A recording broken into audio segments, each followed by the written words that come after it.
अस्सलाम वालेकुम जी दोस्तों, आज का मेरा पॉइंट ऑफ व्यू है कि जनाब मुल्क के हालात क्यों नहीं ठीक हो रहे।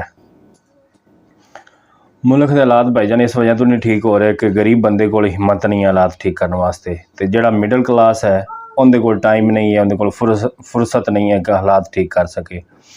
तो जोड़े अमीर हैं उन्होंने ज़रूरत नहीं है मुल्क के हालात ठीक करने दे, उन्होंने हिसाब लगा है वो लाई बैठे नो, उन्होंने वो लुट मार लगे नो, वो लाई जाते हैं, उन्होंने ज़रूरत नहीं है इस पंगे च पैण दी। ठीक है, तो असी निरा पैसे वाली दिवालिया नहीं हो चुके हैं, असी हर पासों दिवालिया हो चुके हैं।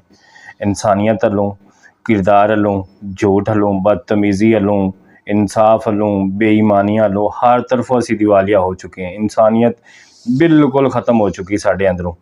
ठीक है, तो ये भाईजान जिस तरह आप गुजार के जा रहे हैं ना जिंदगी, ये साड़ियाँ आने वाली नस्लां भी पता नहीं इस तों की देखणगियां, की होएगा उन्हां नाल।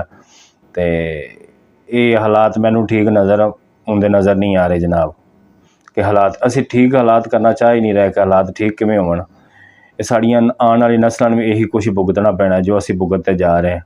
इत्थे साड़ी जिंदगी का असूल है जनाब, पैदा होए, वड्डे होए, पैसा कमाया, अजायशी की, मर गए, बस ए जिंदगी साड़ी, और कुछ भी नहीं है।